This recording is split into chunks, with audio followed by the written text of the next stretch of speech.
Tenakoto katoa. Welcome back to the Youth Factor, where we aim to see the world through the lens of the future. I'm your host, Alex Jung, and I hope to take you on a virtual journey around the world, where stories untold will be shared, current issues will be discussed, and the voices of the youth will be heard. Today, we explore the land of the free, the home of the brave, the red, white, and blue. A nation with natural beauty and astonishing city life, whether it be skyscrapers of New York or the beaches of California, this country is something for everyone. This country is also home to the most influential pop culture in the world, with some of the most iconic artists, film, brands, food chains, landmarks, you name it, this country has it all. They're also known for their sports, including the NBA and NFL, and their tech innovation, notably Silicon Valley. Today, we explore the United States of America for the 10th episode and special edition of the series. Joining me today are four guests: Sonya King, Andreini, Delilah Chapman Samstad, and Emma Ramsey. Welcome, everyone. Oh, thank you. Thank you so much. Yeah. So before we begin, could you please introduce yourself? Maybe Sonia, you can go first. Yeah, sure. Hi, my name's Sonya King. I'm 18 years old. I've never lived in the US permanently, but my family is from a very small town in Iowa in the Midwest, and I spent every summer there. So I'm very excited to share more today. Awesome. Danny? Hello, my name is Andreini. I'm a 19-year-old from Billings, Montana. I've been living in the US for good 12 years of my life, and I hope to help represent the more rural parts of the country. Not in the way you're thinking, genuinely. It's a very diverse country, so it's glad we're all spread out from different places. Yeah, of course. Delilah. Hi, I'm Delilah Chapman Samstad. I'm 18 years old. I'm from Brookline, Massachusetts, right outside of Boston. I lived in India for 6 years when I was a child, but the rest of that has been in Brookline. Yeah, New England represent. And Emma. Hi, my name is Emma Ramsey. I've lived in the US my entire life, specifically Albuquerque, New Mexico, and proud to represent the Southwest. I think it's really cool that everyone's from like a different state, which means we're getting four very different perspectives, even though it's one big country. So I'm very excited for that.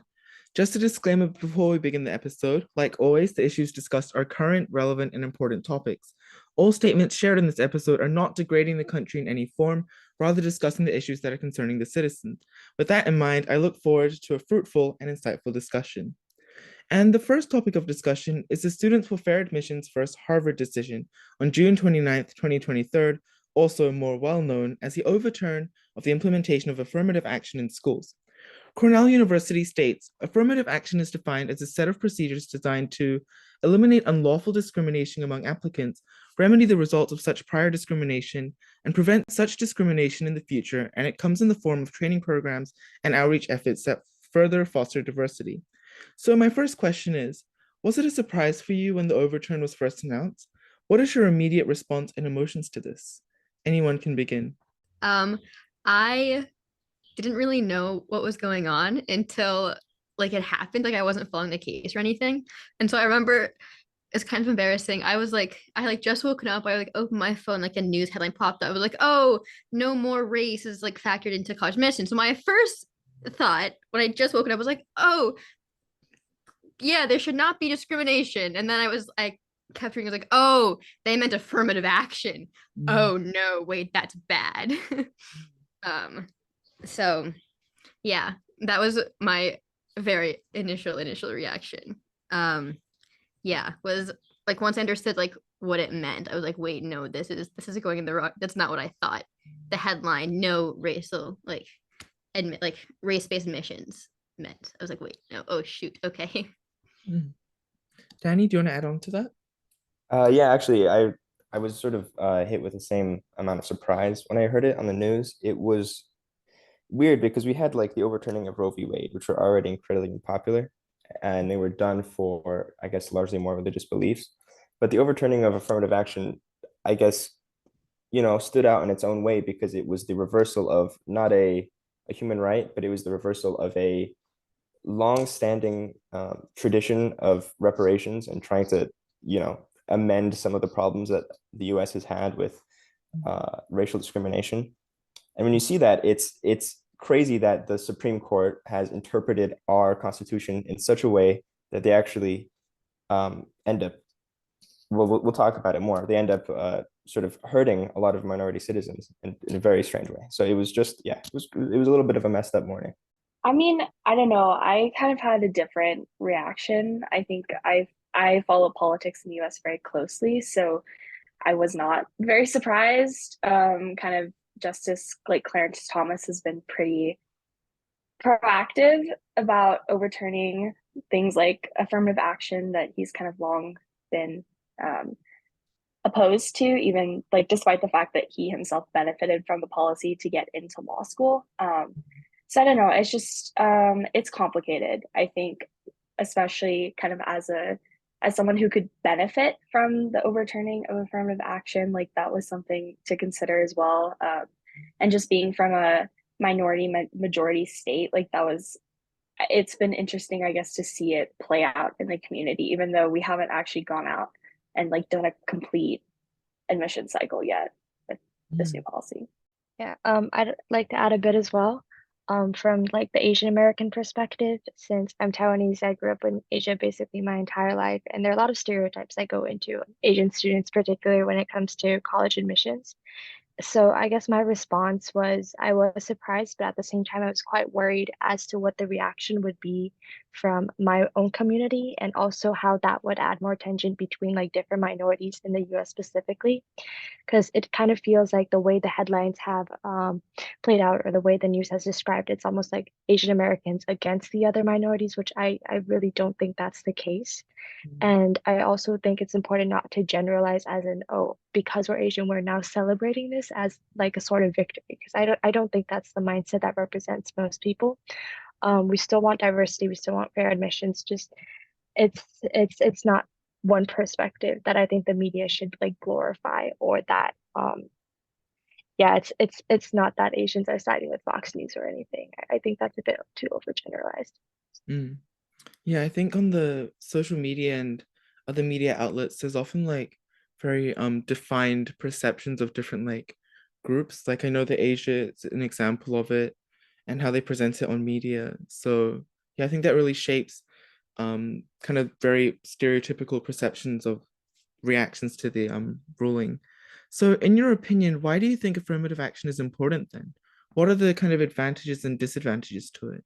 If I can go, I think affirmative action is really a double-sided coin, and it's perceived as such, really importantly. I think the biggest issue is the way that it is perceived. I think in practice, it has been very beneficial with the aims of, sort of trying to remove the effects of long-term inequality, especially financial inequality that have really strongly coincided and correlated with race in the US. A very good example is Black populations. They really do have like a poor high school education. They're victims of redlining and government policies that have severely impacted their learning. So affirmative action, gives disadvantaged people the chance to repeat exams if they are affected by their financial or educational situation. And it's supposed to sort of level the playing field, right? Mm. Unfortunately, the biggest disadvantage, I think, is that it's perceived as a biased law, especially by a lot of white communities that are lower income, especially in the deep South and out in the Midwest. They feel like they're, not allowed to have the same advantages of people in the same economic class because of their race. And that's where the idea that it's racially discriminatory, the idea that affirmative action is racially discriminatory, is based on this strong correlation with the economic classes. What are the wider implications of this? Is this a positive step towards total equality, or is this another step towards inequality and the absence of diversity and inclusion among higher educational institutes? I can go. I think that, I mean, I think that it definitely is going to have some negative effects just in terms of diversity. Like studies have shown that universities who have abandoned affirmative action before like the Supreme Court ruling came out, their incoming classes were less diverse. And I think especially like all of us as UWC students, like we all very much so value that.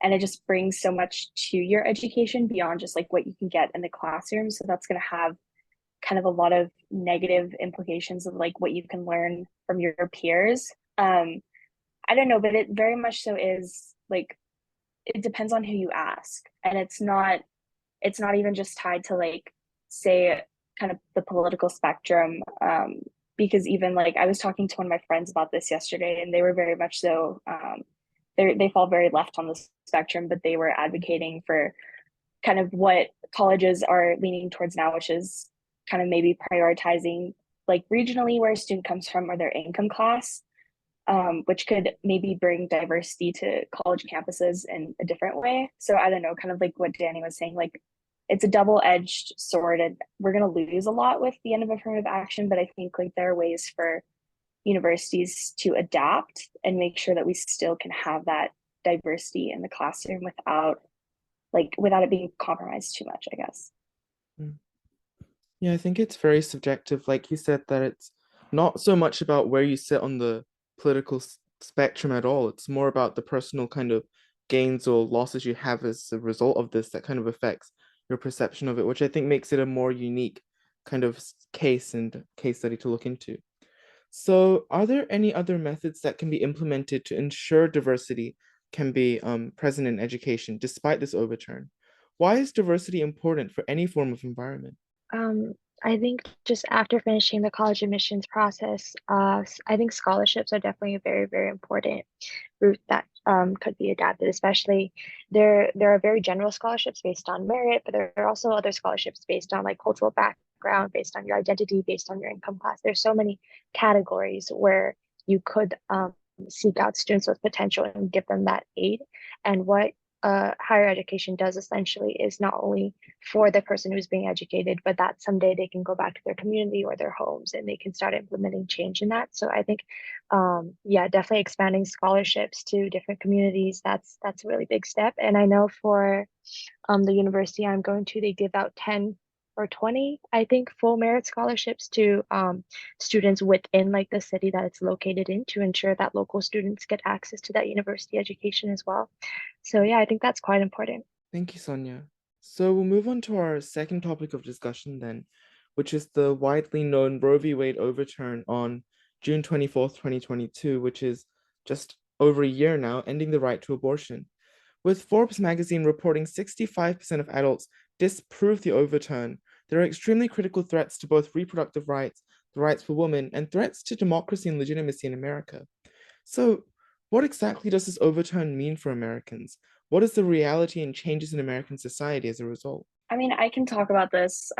This is what I'm writing my Glopo IA on. And it really, it at least in my opinion, it really exacerbates kind of inequality and access to like healthcare resources, not just necessarily like reproductive kind of healthcare, but then also kind of other medicine that can be used to treat other like diseases or other things like that that won't be available in certain states. Like at least for me, I have a chronic skin condition, and one kind of drug that I can access in my like home state, I won't be able to access in certain states because it can be used to cause like an abortion. So stuff like that that I think a lot of people are having to kind of consider now. Like that's like crossed off certain universities on my like list when I was looking, because I kind of like, I don't know, it's just stuff like that. And then it also, by turning it over to the states, there's a lot of problems in terms of like local legislatures and different policies that are being enacted there. Like at least in my home state, there's battles going on right now over like local jurisdictions and kind of what role they can play in like restricting abortion access and like mail-in contraceptives and stuff like that, compared to the state legislature, which has been very like pro expanding abortion, especially as a border state to Texas as well. Like that's been something that our governor has been very kind of on the forefront about doing. So there is just a lot of, it creates a lot more complications for a lot of people, even if you're not, say, directly in need of abortion or kind of, yeah, I don't know. Yeah, I'm sorry, I may have to go through that. I wrote my Glopo EE on this, so I'm also really passionate about it. So last summer when Roe v. Wade was overturned, I was actually in New York City at the moment. I was doing a summer course, and our entire class just stopped, and we all like we stopped the class and we all started talking about it, and we decided that that day we'd all go downtown to Washington Square to the protest. And at the protest, there was a really interesting slogan that everyone was chanting all at once, and it was abortion is a human right, not just for the rich and white. And I think that really like points out two very important aspects of this debate. The first one is that it is not an issue that impacts everyone equally, depending on where you are, depending on what your socioeconomic status is, especially what your race is. You are impacted very differently, and it disproportionately harms the women of color and women in poverty, and it really reduces their access to some very critical um, healthcare sources. So I thought just like in that moment, being there in the protest was very empowering, seeing how many people came out and just how much freedom there is in the US, I guess, to like stand up against what you think is wrong. But also it's kind of sad to see that despite all the rage and all that protest, it didn't really amount to anything. But yeah, it was interesting. It was quite an interesting experience. And I'd say that it's still, I guess, with the Supreme Court decisions, it's definitely showing a lean towards more conservative politics, and that is very worrying for a lot of people. Especially at the protest, there was this pair of grandparents, and they had these cute little signs up, and they said, "We're standing here so our granddaughter doesn't have to continue to be here for the decades to come, still fighting for the exact same thing." So I thought that was really sweet, and it shows that um, I guess just not to generalize people, and the older generation isn't necessarily conservative. The newer generation isn't necessarily liberal at all. It's just there's a lot of intersection and there's a lot of progress to be made, and that there's still a lot of voices to be heard on this topic specifically. Definitely. Thank you, Sonya. Delilah or Danny, do you have anything to add?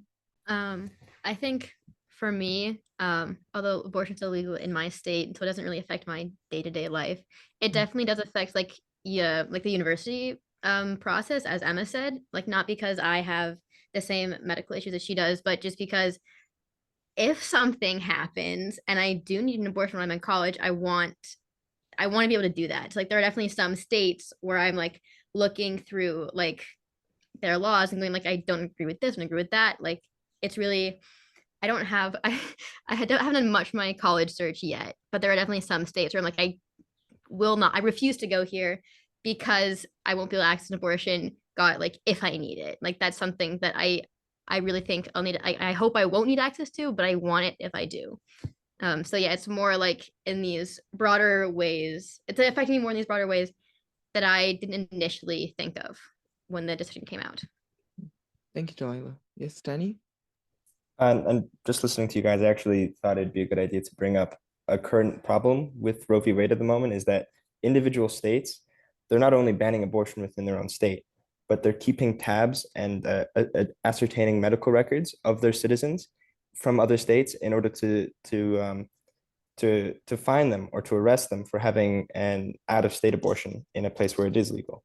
And that really is an overstep of not only government, like state government, what they're allowed to do, it sort of is this sort of beginning of like a reign of terror in a sense. And it's really a strong authoritarian action to take based on religious justification. And this will lead you into the next question, but it's a little absurd, very absurd.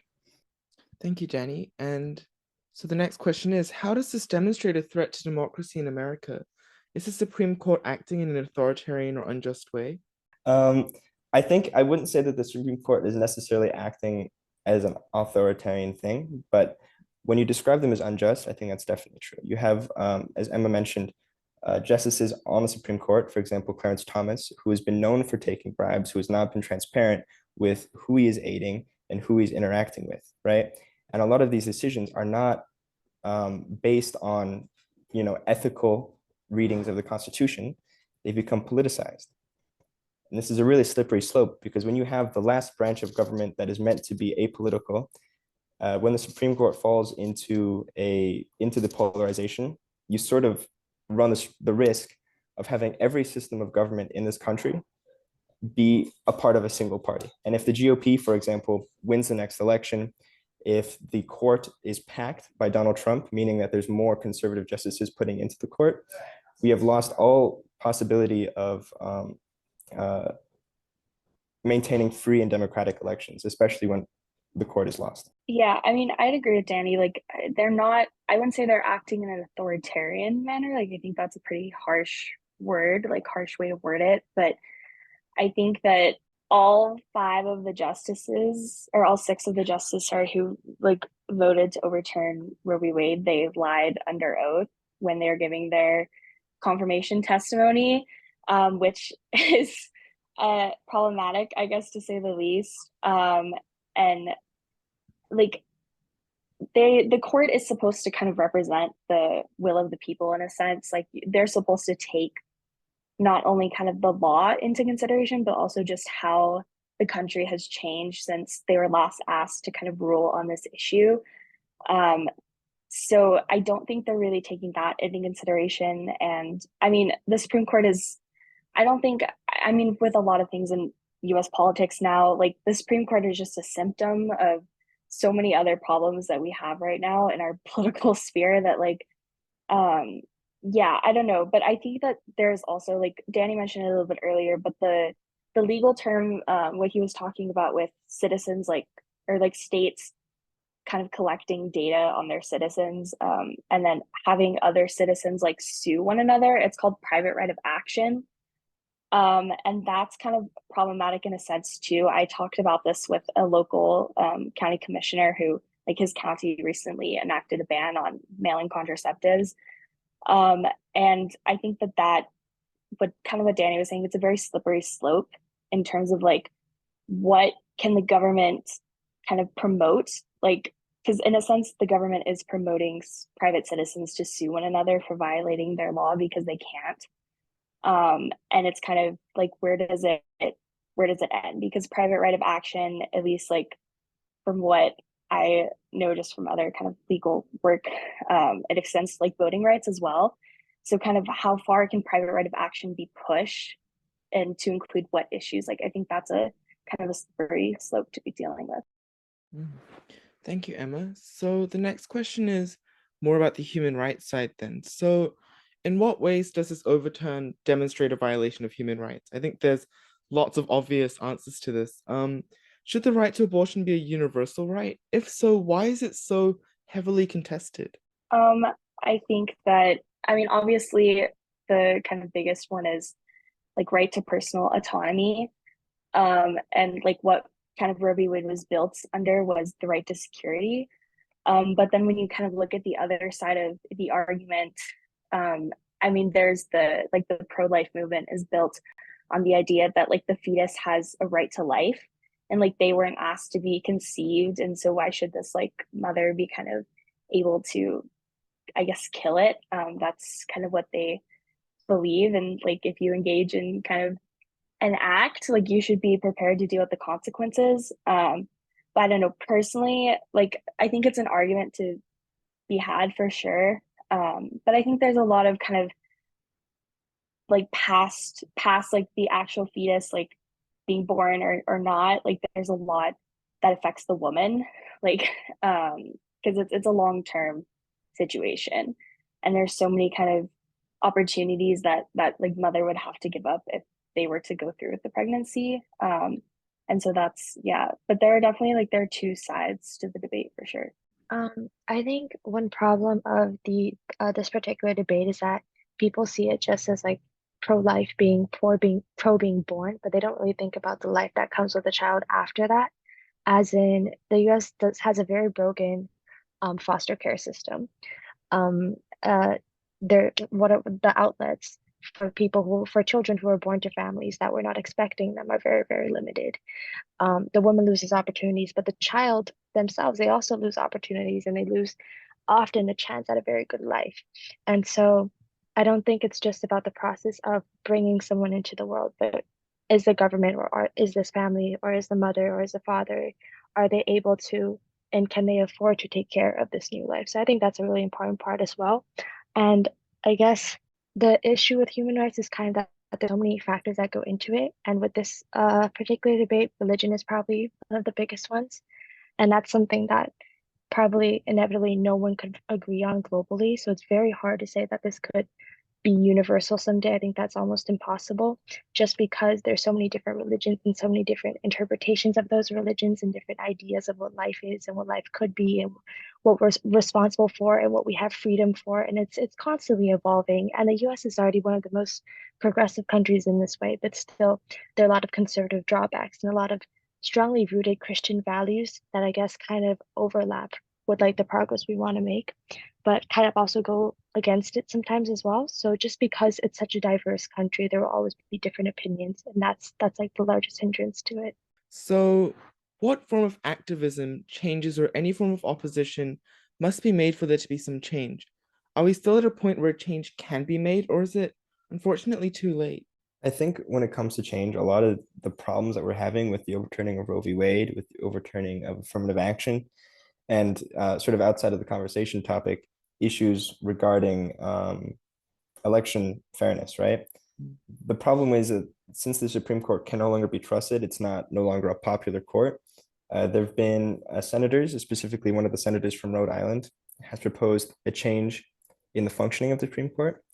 So just like how federal and local courts have a code of ethics they need to follow, there needs to be more scrutiny and more responsibility placed on Supreme Court. So things like personal biases and political affiliation no longer affect the rulings of the court, and therefore it can maintain its status as a pillar of democracy, which currently I would argue it is not. Yeah, I think that going beyond the court, like you have to, I mean, kind of I guess following ruling, like you have to go back to state legislatures. I mean, but also the national legislature. And I'm in a summer program, and we heard from like Representative Maxwell Frost the other day, and he's the first like member of Gen Z who was elected to National Congress, and he said something that I really like.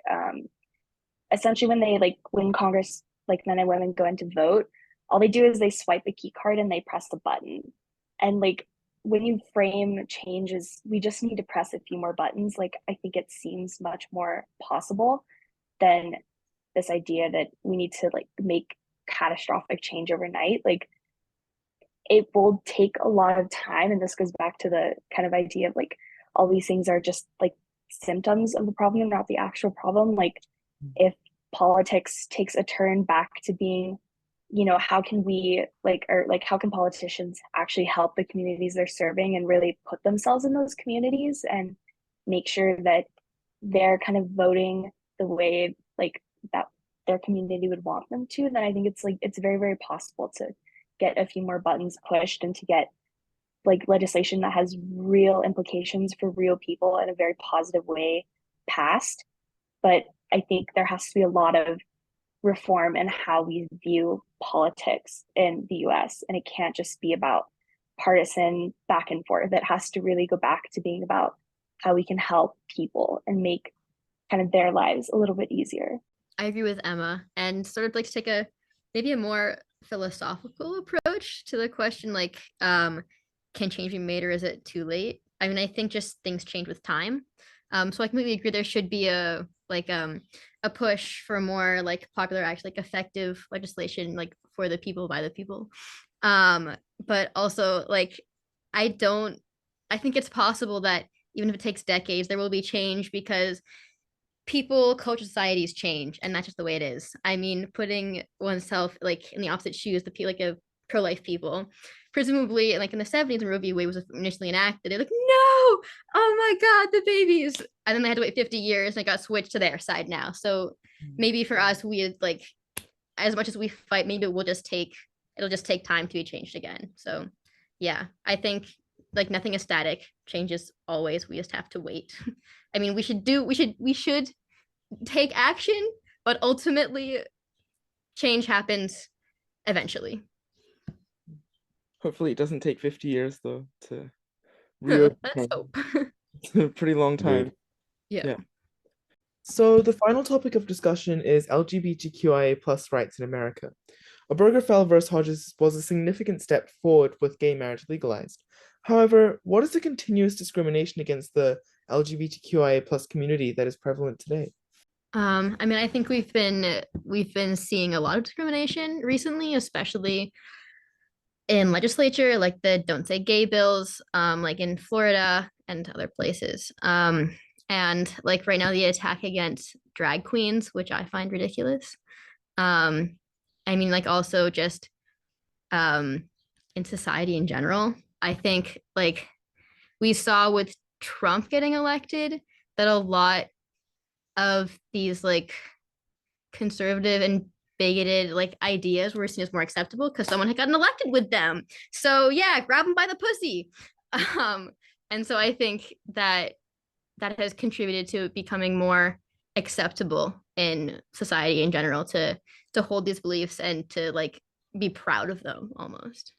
So, do you guys believe the American society's perception of gay rights have become more of an accepting one, or do you think there's still a long way to go with that?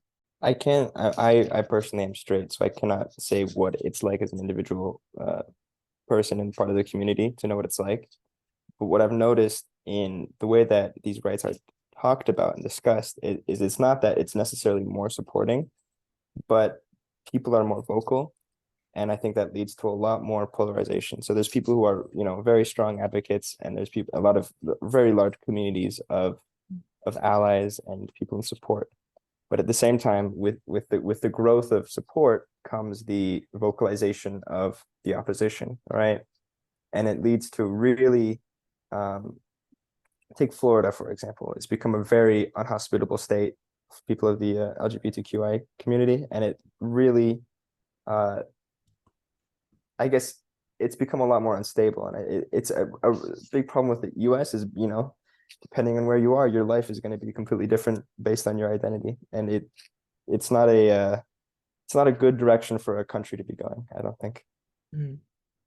So, this is the final question that you can kind of discuss this in terms of any topic we discussed today or any topic in general. In what ways do news sources with political leanings such as CNN and Fox, as well as the social media, play a part in the perception of different social issues? What are the benefits and limitations to the news sources Americans access? I mean, it has a lot of ramifications. Like on the one hand, news gets out a lot faster about certain things like Supreme Court rulings that say if you're not like interested in law or politics, maybe you wouldn't be following so closely. And so it can reach a much wider audience and like get people excited about, or like excited about positive rulings and upset about other ones. But then there's also just like with any, whether it's like political leaning or just like Instagram where you only get a snippet.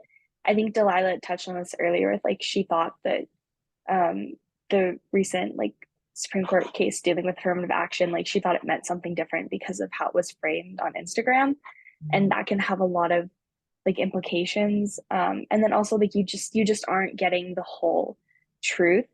And a lot of people act like they completely understand an issue and they've just maybe seen a New York Times like post about it that takes 30 seconds to read. And it's just, I think you, on the one hand, it's good. And especially like in getting, I think, the youth vote out, it makes us mad about a lot of different issues and makes us show up to the polls in kind of ways that this country hasn't seen before.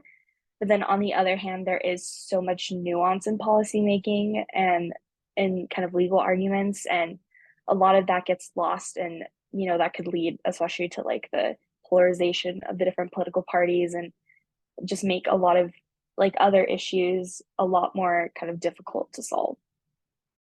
Thank you, Emma. Delilah?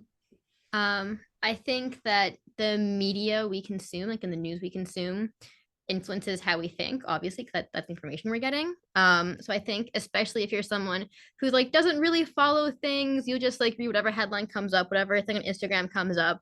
And like if you don't look much further into it than that, then like shit, that's what you think because like you don't really care enough to go and like see like different points of view, different opinions.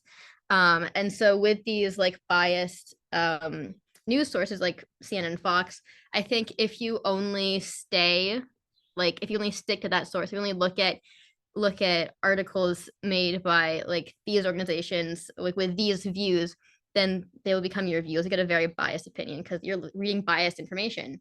And so I think that like there's sort of like a joke, like a stereotype about people who read Fox News get like totally radicalized, these like horribly conservative ideas, because like that is all that that's the only information they're getting. So they really like internalize it and like fight for it, which I think is really dangerous. I mean, yeah, I think especially for like more casual news readers such as myself, um, it really like yeah, it really affects like how we see the world, how we see these issues, because we're not getting the full story. And so I think that we all need to be more conscious of getting a more rounded view. And like under like I remember like in middle school we had like a social studies class, that a couple classes that were about like understanding biased articles. We went through articles and went like, okay, we think this one is biased like liberally, conservatively, because it says this thing, because it quotes this, because it sources these things. And like I think it's really important to help people understand that they are biased, that they do have agendas to push, and to like just make sure that we are mindful of that, and that we are making sure that we're getting different perspectives, that we can really form our own like knowledgeable opinions and not just the first headline we see, which I am probably guilty of. Thank you, Delilah. Danny, is there anything to add?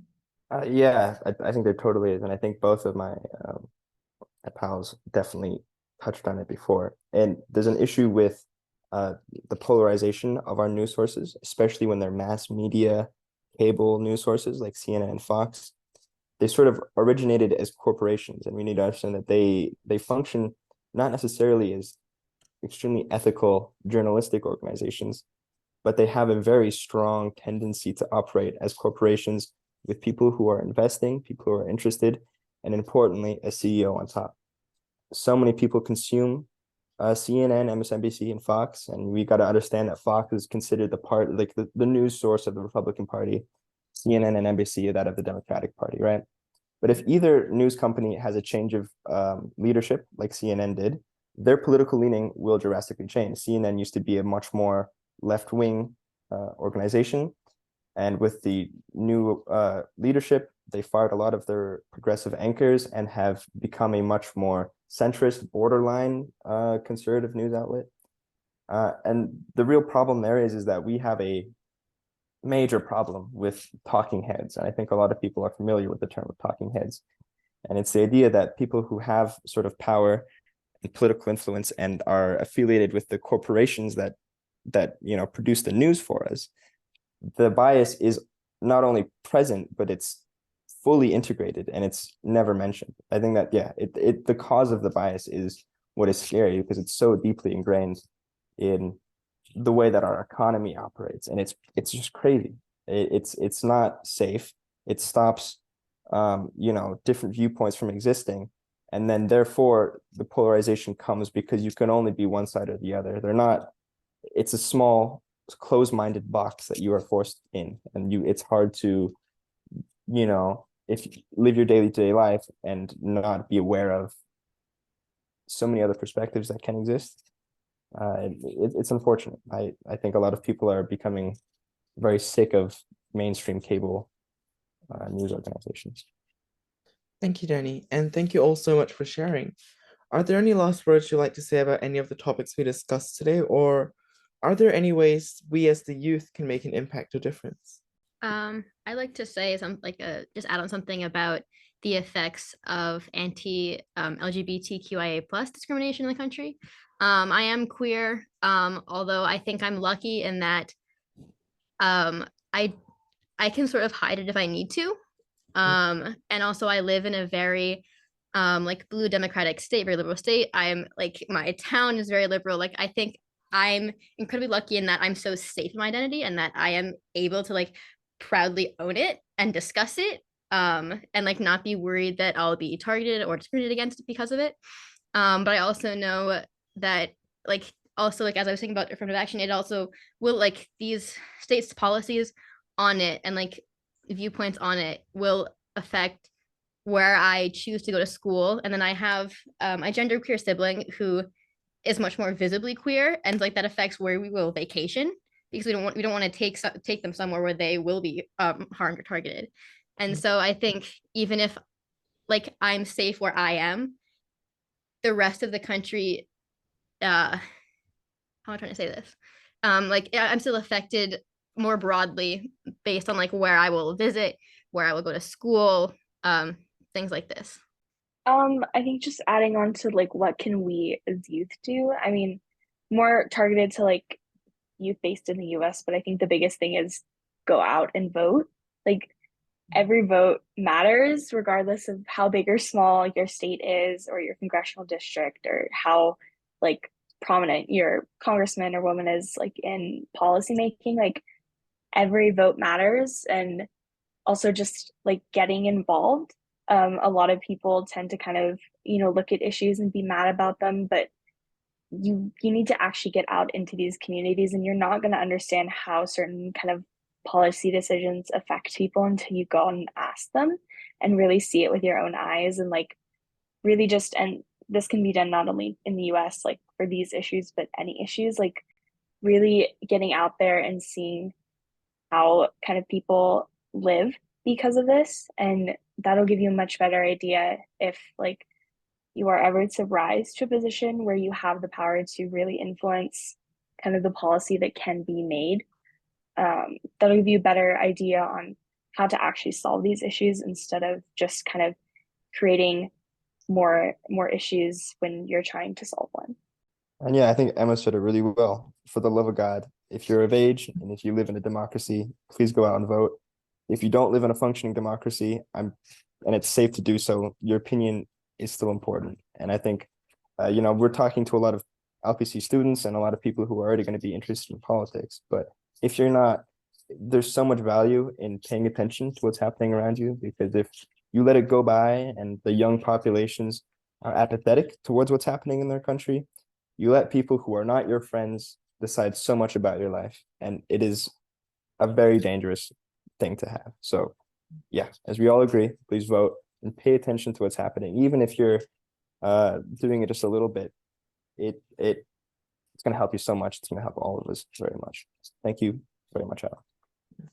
Thank you once again all for joining in this episode and representing the United States of America. This wraps up this episode of the Youth Factor. Thank you very much.